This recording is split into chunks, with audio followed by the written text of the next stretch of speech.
네, 반갑습니다. 오늘은 사무엘상 5번째 이야기를 시작하도록 하겠습니다.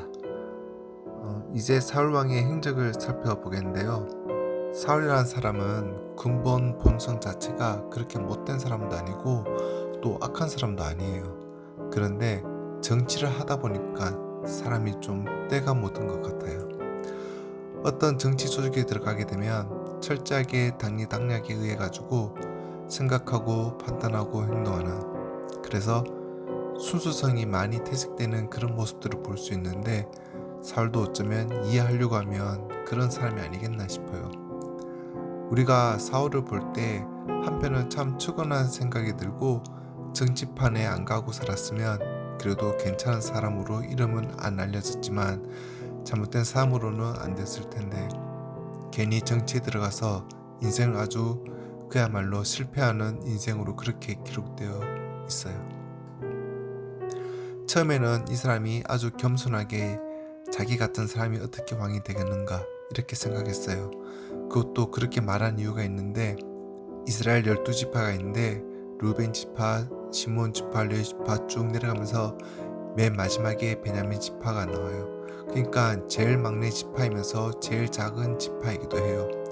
근데 우리가 지난번에 사사기를 볼 때 어떤 장면을 봤냐면, 에브라임 산지 구석에 어떤 사람이 첩을 뒀는데 그 첩이 간음을 했어요. 그래서 이 첩이 창피하니까 자기 친정으로 도망가 버렸는데, 그걸 첩 주제에 간음했으면 진짜 갔으면 잘됐다 그만하고 잊어버리면 될 텐데 또 찾으러 가요. 찾으러 갔는데 그 첩 장인이 그것도 사이라고 자고 가라 쉬고 가라 하니까 미적미적 하다가 출발을 늦게 해가지고, 아침 일찍 출발했으면 충분히 해지기 전에 자기 목적지까지 갈 수 있는 건데, 늦게 출발해서 가다 보니까 미처 집에까지 가지 못하고 중간에 잠을 자게 되었어요. 다른 이방 민족 마을이 어떻게 잘 수 있겠느냐, 우리가 좀 더 걸어가서 동쪽 베냐민 땅에 가서 자야지 하고, 베냐민 땅에 가서 자다가 그 땅의 비류들 같은 놈들에게 첩이 끌려 나가서 밤새도록 욕보이다가 얼마나 남자들이 짓밟았는지 여자가 죽어버렸어요. 그래서 그 죽어버린 첩의 시체를 12토막을 내가지고 각 지파에 한 등씩 보내게 되죠. 그것을 받아본 이스라엘 전 지파가 여호수아 이후에 처음으로 총회를 모여가지고 이런 끔찍한 일이 베냐민 지파에서 일어났다 해가지고, 나머지 11지파가 그 베냐민 지파 한 지파와 싸움을 해버려가지고 그야말로 한 10만 명 이상 죽어버렸어요. 그러다 보니까 그때 제일 많이 죽은 지파가 베냐민 지파죠. 끔찍한 범죄를 저지른 지파이기도 하고, 그 지파를 응징한다고 11지파가 너무 과잉 응징을 해가지고 베냐민 지파가 많이 일그러졌어요. 그러니까 균형으로 볼 때 12지파 중에 제일 약하고 또 징벌을 받아가지고 사람도 얼마 안 되고 이렇게 실이 멸렬한 지파가 베냐민 지파예요. 그런데 하나님께서 사울이라고 하는 이스라엘 초대 임금을 뽑을 때 그 베냐민 지파 기스의 아들 사울이라는 사람을 선택했다는 거죠. 뭘 의미하는 것인지 확실하게 모르지만 짐작하기로는 지파가 너무 약하니까 하나님께서 힘을 좀 실어줘서 잘못한 것은 잘못했지만 잘못한 것만큼 응징을 받았으니까 이제 키워 올려야 되지 않겠나, 그런 생각이 계시지 않았겠는가 싶습니다. 하필이면 제일 작은 지파, 제일 못난 집안 기스의 아들 사울을 선택했다고 할 때, 사울이 자기 분수를 헤아리고 나는 베냐민 지파 중에 제일 작은 자라는 거죠. 베냐민 지파가 제일 작은 지파인데 그 중에서 제일 작은 자에게 내가 어떻게 왕이 되겠어 라고 자기 분수를 헤아리고 겸손했던 사람이 사울 왕이에요. 그렇다면 사울이 끝까지 겸손한 자세를 지켜나가야 되고, 그리고 건자에 있다 할지라도 늘 빈 마음을 가지고 있어야 돼요. 사울이 처음에 겸손히 시작하고 또 성령으로 시작했는데 나중에는 귀신으로 무당으로 마치는 사람이죠. 이 사울이 어쩌다가 이 모양이 됐느냐, 가만히 살펴보면 권력을 자기 아들에게 대대로 세습하고 싶은 욕망이 있었다는 거예요. 아니, 대통령 시대도 아니고 민주주의 시대도 아니고 왕정 시대의 왕이 자기 아들들에게 왕위를 세습하고 싶어하는 것은 어쩌면 당연하다고 할 수 있죠. 사울이 그 자리 보존하고 아들에게 세습하려고 하는 그 욕심 때문에 순수하지 못했다는 거죠. 대개 우리 인간이 가지는 욕심이라는 게 세 가지 정도가 있어요. 내가 뭐가 되겠다, 내가 뭘 가지겠다, 내가 뭘 하겠다는 욕망. 이게 3대 욕망이에요. 이 욕망만 내려놓으면 한결 자유로울 수가 있어요. 주 안에서 볼 때 뭐 안 되어도 좋아요. 하나님 아들만 되었으면 충분히 된 거예요. 뭘 더 하려고 자꾸 되겠다고 감투를 쓰겠다고 말이죠. 전부 다 어떤 면에서는 열등의식 때문에 뭐가 되겠다는 것은 조심해야 돼요.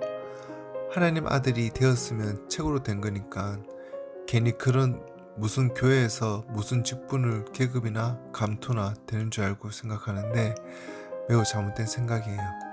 자기 사명의 길에 따라서 최선을 다하면 그만이지 뭘 가지겠다, 뭘 하겠다, 뭐가 되겠다는 욕망 때문에 순수성이 훼손되고 나면 세상에서 뭘 되고 뭘 가지고 뭘 해봤는데 천국 가서 너는 잘못됐어 그러면 끝장인 거죠.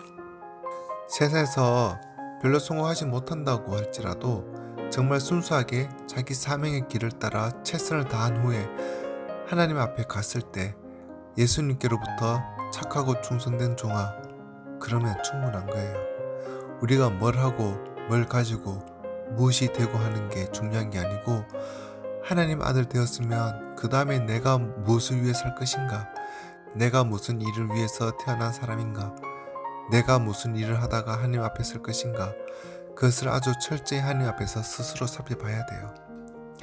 사울의 결정적인 실수가 있는데 아말렉을 다 진멸하고 오라고 했는데 사울이 다 진멸한 게 아니고 송아지 통통하게 살찐 것을 가지고 온 거예요. 그래서 사무엘이 보고 왜 왕이 하나님 말씀을 멸시했습니까? 사울이 말씀을 잘 들었다는 거예요. 무슨 소리요?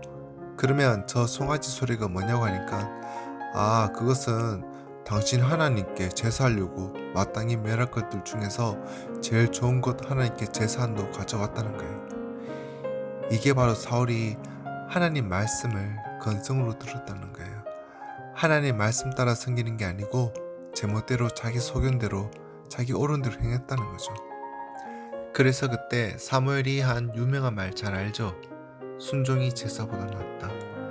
하나님 말씀 잘 듣는 것이 수양이 기름보다 낫다는 거예요. 사무엘상서 15장 22, 23절을 보면 사무엘이 가로되 여호와께서 번제와 다른 제사를 그 목소리 순종하는 것을 좋아하신 같이 좋아하시겠나이까. 순종이 제사보다 낫고 듣는 것이 수양의 기름보다 나으니 이는 거역하는 것은 사술의 죄와 같고 완고한 것은 사신 우상에게 절하는 죄와 같음이라. 왕이 여호와의 말씀을 버렸으므로 여호와께서도 왕을 버려 왕이 되지 못하게 하셨나이다. 무서운 말씀이죠. 우리가 하나님의 말씀을 버리면 하나님도 우리를 볼 수 있다는 거예요. 우리가 하나님을 버리면 하나님이 우리를 버린다는 게 우리가 하나님 말씀을 버리면 하나님도 우리를 볼 수 있다는 거예요. 왜냐하면 하나님 말씀을 버리는 것이 곧 하나님을 버리는 거니까요. 그 사람의 말을 무시하는 것이 바로 그 사람을 무시하는 거 맞아요. 그러니까 하나님 말씀을 무시하는 것은 곧 하나님을 무시하는 거예요. 그래서 우리가 여기 굉장히 원리가 있는데 왕이 여호와의 말씀을 버렸으므로 여호와께서도 왕을 버려 왕이 되지 못하게 하셨나이다. 아주 준엄한 심판인 거죠. 24절 사울이 사무엘에게 이르되 내가 범죄하였나이다. 내가 여호와의 명령과 당신의 말씀을 어긴 것은 내가 백성을 두려워하여 그 말을 청종하였음이니이다. 그러니까 그게 문제라는 거예요. 하나님 말씀을 두려워하지 않고 백성을 두려워하다가 올무에 빠진 거죠. 이것은 성경 도처에 나오는 말이에요. 사람 말과 하나님 말씀이 상충될 때 사람의 말을 저버리고 하나님 말씀을 따라가야 돼요. 베드로가 한 말이 있는데 우리가 하나님 말씀 듣는 것과 너희 말을 듣는 것이 어느 것이 옳은지 너희 스스로 판단해봐라. 하나님의 말씀을 듣는 것이 옳다는 거예요. 아무리 당시 바리새인, 서기관, 율법학자들이 무슨 소리를 해도 그 말이 옳은 게 아니고 하나님 말씀 순종하는 것이 옳다는 거예요. 이게 베드로의 생각이었어요. 그리고 블레셋과 싸움을 해야 하는데 싸움하기 전에 하나님께서 먼저 제사를 드려야 되는데 사무엘이 빨리 안 오는 거예요. 일주일 지나도 안 오니까 그만 마음이 조급하고 백성들은 초조해하고 백성들이 이리저리 흩어져 가고 도망가니까 내가 제사한다면서 월권을 행사하게 돼요. 이런저런 실수를 자꾸 하는데 그런 것 보더니 하나님께서 사울을 왕 세운 것을 후회하시고 탄식하시는 거예요.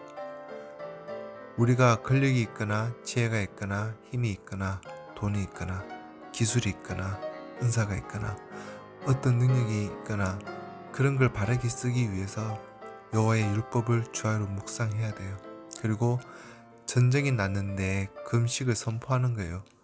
전쟁이 났으면 많이 먹고 힘써 싸워야지 금식이 버리면 어떡해요. 금식을 선포했는데 그때 마침 그 아들 요나단이 그 자리에 없었어요. 요나단이 그것도 모르고 너무 배가 고프니까 길 가다가 지팡이로 벌집을 콕 찍어서 꿀 한번 빨아먹었는데 눈이 밝아졌다는 거예요. 그래가지고 정녕 죽이려 했다가 이런저런 크고 작은 실수를 많이 하죠. 그리고 그때 블레셋 군대가 몰려와요. 보면 항상 하나님께 잘못하면 주변에 대적들이 일어나요. 주변 대적들이 일어나서 이스라엘을 괴롭히게 하는 거죠. 골리앗이라는 사람이 와서 고함을 지르게 되는데 이건 다음 시간에 보도록 하겠습니다. 감사합니다.